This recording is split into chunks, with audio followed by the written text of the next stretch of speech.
Le malade devient missionnaire. Qu'est-ce qui a poussé ce malade à devenir missionnaire? Parce que Jésus s'est révélé à lui. Et lorsque Jésus s'est révélé à lui, au bord de la piscine de Bethesda, cet homme, la Bible dit dans le livre de Jean chapitre 5, que cet homme était couché. Il avait 38 ans. Il n'avait personne pour l'aider à rentrer dans l'eau. Mais dans ce test, nous voyons que pour la première fois que Jésus s'est révélé à lui, il a détecté qu'il était missionnaire. Et il avait pris le temps sur ce lit de malade. Et son temps sur ce lit de malade, pendant longtemps, c'était juste pour être enseigné qu'il n'avait besoin de personne, mais il avait besoin seulement de la puissance de Dieu. Et lorsque la puissance de Dieu l'a touché, lorsque Jésus s'est révélé à lui, dans le verset 15, cet homme est parti annoncer aux Juifs que c'était Jésus. Premièrement, quand Jésus s'est révélé à lui, il s'est révélé à lui avec amour et il l'a guéri sans l'eau. Les autres, c'est lorsque l'ange venait remuer l'eau que les malades se jetaient dans l'eau, dans cette piscine de Bethesda, et ils étaient guéris. Mais pour lui, était spécial. Mais je viens te dire, toi qui m'écoutes, que tu es spécial, que tu n'as pas besoin de toujours qu'un ange vienne remuer l'eau avant d'être guéri. Tu n'as pas besoin qu'un ange vienne remuer l'eau avant de recevoir la touche de Dieu. Jésus était en train de dire à cet homme, l'ancien programme, c'est que les anges venaient remuer l'eau pour que toi, tu puisses obtenir la guérison. Mais le nouveau programme, c'est qu'il n'y a plus d'ange qui vient pour remuer l'eau. Le nouveau programme, c'est que toi-même, tu prends ton lit et que tu marches. Et il s'est posé la question, mais comment cela peut être? Mais Jésus lui a démontré de A à Z que ce n'est plus possible qu'un ange vienne remuer l'eau. Un ange, c'est quoi? Ce sont ces hommes de Dieu. Ce sont ces personnes que le Seigneur met sur ton chemin. Cet homme va faire deuxième rencontre avec Jésus. Premièrement, Jésus lui a montré son amour. Il a le guéri sans qu'il se jette dans l'eau, dans la piscine de Bethesda. Deuxième rencontre que cet homme va expérimenter avec Jésus, c'est Jean chapitre 5, verset 14. Deuxième rencontre. Première rencontre, Jésus n'a pas parlé de péché. Mais deuxième rencontre, Jésus a parlé de péché. Et lorsque nous avançons dans notre intimité avec le Seigneur, il y a des choses qu'il va nous montrer. Il y a des choses qu'il va nous dire de nous débarrasser. Et c'est ça qui est difficile. C'est pour cela que c'est difficile d'aller en eau profonde. Beaucoup de personnes ne veulent pas aller en eau profonde parce qu'ils ne veulent pas cette étape-là. Ils ne veulent pas ça. Ils veulent juste expérimenter l'amour, la guérison, la bénédiction de Dieu, les grâces de Dieu. Ils veulent se limiter à là. Mais je viens te dire que Jésus ne rencontre pas les personnes une seule fois et puis c'est fini. Il y a des étapes. Il y a des étapes. Son amour est là, mais après son amour, il veut que tu sois à lui totalement. Parce qu'il est 3 fois saint, notre Dieu. Et il a dit à cet homme, maintenant que tu es guéri, on va traiter les taf-taf. On va traiter ça. Ne pêche plus.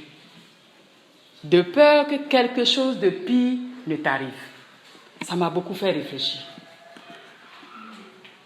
De peur que quelque chose de pire ne t'arrive. Et je vais t'encourager à réfléchir sur ce verset. Son amour est grand, mais on ne va pas seulement se limiter à son amour. Parce qu'ici, il nous montre que son amour n'est pas seulement limité à ce qu'il peut nous donner. Nous avons vu tout à l'heure, elle a prié, elle a dit, Seigneur, nous ne t'adorons pas parce que pour ce que tu fais, mais pour ce que tu es. C'est ce que ça veut dire. L'amour de Dieu, ça n'a même pas besoin de négocier ça. Ça est là gratuit.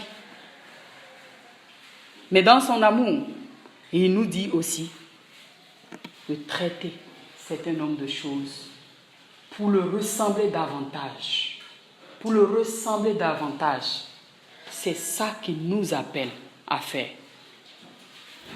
Et le verset 15 de ce chapitre de Jean, chapitre 5, verset 15 nous dit, cet homme s'en alla et annonça aux Juifs que c'était Jésus qui l'avait guéri. La mission.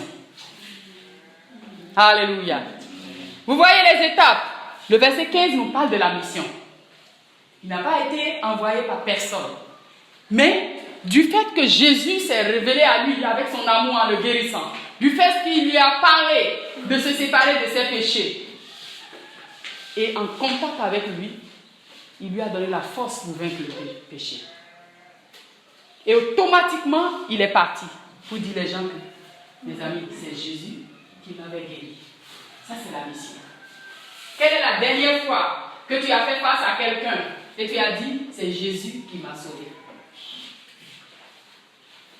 Parfois, on a besoin qu'on décrète un jour pour l'évangélisation avant de le faire.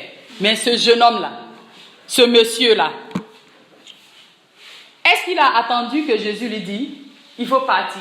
Non, c'était automatique. Lui-même, en même temps, le verset 15, lisez bien. Il est parti et il les a dit, c'est Jésus qui m'a dit. Ça, c'est la mission. Ça, c'est l'évangélisation. Ce que Jésus a fait dans ta vie, tu vas simplement dire aux gens que c'est lui qui a fait dans ma vie. Et aujourd'hui, on veut que ça soit que, oui, on nous donne un titre de missionnaire d'abord avant de le faire. On n'a pas besoin de titre. Lui, il n'a pas fait une école de Dieu. Il n'a pas fait une école de mission. Il n'a pas... Il n'a rien pratiquement fait. Il a juste dit aux gens ce qu'il a expérimenté. Et c'est à ça que je vais t'encourager. Chaque fois dans ton travail, tu n'as pas besoin de décréter un jour pour sortir. En route, les personnes que tu trouves, tu leur parles. Comme ce monsieur-là est parti, leur dit. Tous les gens que tu rencontres, tu leur parles de ce que Jésus a fait dans ta vie. Dans ton bureau, au marché, tu leur parles de ce que Jésus a fait dans ta vie. Mais qu'est-ce qui empêche de le faire automatiquement comme ça? Le péché. Le verset 14 a expliqué le verset 15. Qu'est-ce qui empêche de le faire automatiquement? Le péché. Parce que tu fais la même chose comme les autres dans les bureaux. Tu fais la même chose que les autres dans le quartier. Tu n'as pas ce courage de leur dire ce qu'il faut. C'est ça le blocage au fait. C'est ça le blocage. Mauvais témoignage. Mauvais témoignage. C'est ça le blocage. Pourquoi le verset 15 n'est pas en haut et puis c'est en bas? Pourquoi cette parole de Jésus vient avant que le monsieur a eu la force de partir? Le blocage, c'est ça. Le mauvais témoignage. Aujourd'hui, l'Église n'attire plus. Les chrétiens n'attirent plus. Les gens n'ont plus la joie qu'il faut pour venir nombreux. Mauvais témoignage. Mauvais témoignage fait de blocage aux personnes de s'approcher de nous. Ils vont te dire oui, à cause de ça, à cause de ça. Et la Bible nous dit que si nous sommes un obstacle pour un seul de ces petits, ça serait difficile. C'est mieux pour nous de mettre une pierre au cou. N'est-ce pas? Vous connaissez bien ce verset-là. Que le Seigneur nous en préserve et le Seigneur nous en garde. Ce matin, ce que je veux t'encourager, c'est que tu entres dans ta chambre, dans le secret, et que tu parles avec Jésus. Ne t'attends pas, ne mets pas tes yeux sur les autres, sur des personnes qui n'ont pas fait ci, qui n'ont pas fait ça. Mais médite ce passage et dis Seigneur, que toutes les choses qui sont des blocages, qui m'empêchent de véritablement partager avec puissance. Il faut partager, mais il faut aussi partager avec puissance. Et il y a de la puissance derrière l'évangile que nous prêchons, ce que nous partageons, si nous arrangeons notre vie, selon le verset 15, lorsque Jésus lui a dit, ne pêche plus. Il y a une puissance. Au nom de Jésus, là, tout le monde dit ça, mais ça n'a pas la même puissance. On a vu dans la parole de Dieu qu'il y a des gens qui ont dit au nom de Jésus. Le démon a dit, je connais Paul, je connais Jésus. Toi, tu es qui? Hein? Donc le nom de Jésus, là, la voix qui sort, qui prononce le nom de Jésus, ce n'est pas ça qui compte. C'est la puissance qui se trouve. Selon notre intimité avec le Seigneur. Selon notre intimité avec Jésus. Selon notre obéissance et notre écoute à sa voix. Sinon, tout le monde peut dire au nom de Jésus. Mais ça n'a pas les mêmes effets. Le nom de Jésus qu'on prononce sur terre par jour, ce n'est pas tout qui a le même résultat. On doit se poser cette question et chercher à vraiment travailler. Parce que s'il y a des tremblements de terre, il y a de l'eau partout, il y a des guerres, il y a tellement de choses qui se passent, ça montre que nous sommes à la fin. Jésus est à la porte. Ça fait partie des signes de la fin. Mais si nous ne nous levons pas pour la mission, nous ne nous levons pas pour partager de Jésus avec puissance, il faut ajouter avec puissance. Et la puissance, ça vient par quoi? Ça vient par notre intimité avec le Seigneur. Ça vient par notre engagement avec le Seigneur. Et ça vient par notre obéissance à sa voix. Ça ne vient pas lorsque nous cherchons les plaisirs de ce monde. Lorsque nous trouvons notre plaisir dans les choses de ce monde, la puissance de Dieu n'est pas là-bas. Ça se trouve dans sa parole. Je veux t'encourager à te mettre debout et à prier le Seigneur pour dire, Seigneur, aide-moi à ne pas être un obstacle pour l'évangile. Donne-moi la grâce de ne pas être un pied d'achoppement pour personne. Parce qu'on peut faire tout ce qu'on veut ici. Mais il y a un jour, tu vas dire, Seigneur, je veux expérimenter la guérison. La guérison que cet homme a expérimentée. S'il y a des choses encore dans ma vie qui me rendent malade, il y a des choses qui m'empêchent véritablement d'être ce que tu veux que je sois. Il y a des choses qui m'empêchent d'accomplir efficacement la mission. Aide-moi à m'en débarrasser. Et moi ce matin, le Seigneur, quand il nous sanctifie, et il voit un cœur de repentance sincère, non seulement il nous sanctifie, il est tellement un Dieu de multiplication, en nous sanctifiant, il nous oint. Il a sanctifié cet homme. Dans le verset 14, il a dit ne pêche plus, il a le sanctifié, mais en même temps il a le oint pour partir. On n'a pas vu le verset où il a été oint, mais quelqu'un qui n'est pas oint ne peut pas partir. Vous voyez la grâce de Dieu. Il y a tellement de choses invisibles que nous ne voyons pas. Il lui a juste parlé. Dis mon frère, ne pêche plus. Mais en même temps, il a été oint. Lui, il ne savait même pas qu'il est en train d'être oint. Dans cette intimité avec Jésus, dans cette conversation avec le Seigneur, il est en train d'être oint, sans le savoir. Et l'onction lui a permis de comprendre plus clair la mission, de savoir quand est-ce qu'il faut saisir l'occasion de parler. Et tout ce qui bloquait ses pieds pour aller pour la mission, pour prêcher la bonne nouvelle, pour faire la volonté de Dieu a été brisé et il est parti. La Bible dit, il est parti pour dire aux gens, c'est Jésus qui m'a révélé. Qu'est-ce qui le bloquait avant, qui l'empêchait de partir? Ça a été brisé. Ça a été brisé dans son intimité avec le Seigneur. Il y a tellement de choses qui peuvent se passer dans notre intimité avec le Seigneur qu'on ne peut pas comprendre.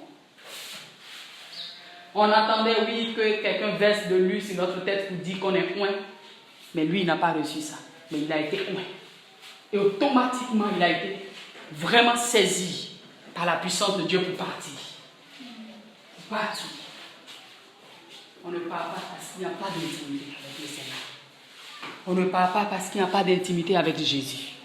Parce que dans son intimité, il y a tellement de choses qui passent rapidement que tu peux imaginer. Et après, tu deviens une nouvelle personne. Après, tu as un feu en toi que tu ne comprends pas. Après, tu as un zèle que tu ne comprends pas. Après, tu as un dégoût pour les choses de ce monde. Après, tu veux te séparer. Tu ne veux plus te mêler à un certain nombre de choses de ce monde. Tu es loin pour te mettre à part. Pour être à part. Ça ne te dit plus rien. Les choses de ce monde. Paul va dire, je regarde les choses de ce monde comme de la boue. Alléluia. La parole de Dieu, c'est la parole de Dieu. Et lorsque nous laissons cette parole entrer dans notre vie, nous ne serons plus jamais la même personne. On ne peut pas changer la parole. C'est nous qui devons changer. Et tant que nous ne savons pas de changer, ça nous serait difficile de voir sa gloire. Nous pouvons expérimenter son amour. Elle est gratuite. Nous pouvons rester au niveau de oui, il m'a guéri, il m'a béni, il a fait ça, des témoignages. Ce monsieur, il a témoigné. Mais pour aller au-delà, il faut passer par le verset 14. Ouais. Si c'est bénédiction, il a fait ci, il a fait des miracles, c'est un miracle qu'il a expérimenté, cet homme. Ça ne m'impressionne plus, tout ça. Ça ne m'impressionne pas. Parce que Dieu, il fait ça. Mais il faut aller en eau profonde. Il faut dépasser ça. Cet homme, il a dépassé ça. Nous sommes appelés à grandir. C'est un souci quand quelqu'un met un bébé au monde et puis il ne marche pas. Il ne grandit pas. Il ne peut pas parler. Il ne peut pas dire maman, papa. Il est sur place. Ça fait des soucis pour tout le monde. Et c'est triste. Quand on le regarde, tout le monde dit oui. Hey, mais ça fait 4 ans. Mais depuis là, l'enfant ne marche pas. Ça fait des palabres. Ça fait des soucis. Combien d'années? Et puis tu n'es pas grandi. Tu n'avances pas. Est-ce que ça fait des soucis pour un enfant physique qu'on voit qui ne marche pas, qui ne parle pas, qui est sur place? On cherche des solutions, n'est-ce pas? Quand un enfant est comme ça, donc on cherche des solutions dans l'intimité avec le Seigneur. Ouais. Ça fait vraiment des soucis pour toute la famille. Personne ne veut avoir un enfant comme ça. Personne. Et en plus, ça fait de la honte aux parents de pouvoir présenter un enfant comme ça. Ouais. Mon fils Daniel, quand il est tout bien habillé, tout le monde veut le prendre. Il est beau, il est beau, il est beau. Mais quand il commence de faire ses dégâts à la maison, là, vous savez pas le moment où il est bien habillé, là. C'est difficile. Ouais. Donc, quand l'enfant grandit, l'enfant marche, l'enfant évolue, ça fait de la joie. Donc, imagine le cœur de Dieu. Comment c'est triste. Si nous n'avançons pas, nous ne grandissons pas, nous n'expérimentons pas, nous ne grandissons pas dans notre intimité avec lui. Son cœur est vraiment triste. Et c'est pour cela qu'il envoie cette parole ce matin pour toi et pour moi. Pour nous dire qu'il veut nous voir, nous lever et marcher. Ne pas être des bébés qui sont touchés par terre, où il va faire tout, mais il veut qu'on puisse se lever pour marcher. Qu'on puisse faire les choses nous-mêmes. Ça fait plaisir où tu peux dire, oui, Daniel va me prendre un cope de l'eau. Daniel, donne-moi mon portable. Et qu'il l'amène, ça fait de la joie. Mais s'il est toujours assis là, où il ne peut rien t'amener, il ne peut rien apporter pour ton royaume. Mais c'est toujours un bébé bien, toujours en train de dire, donne-moi, donne-moi, donne-moi. Que Dieu nous en délivre. Nous allons nous mettre sur nos 2 pieds. Et toutes ces paroles, nous allons les ruminer.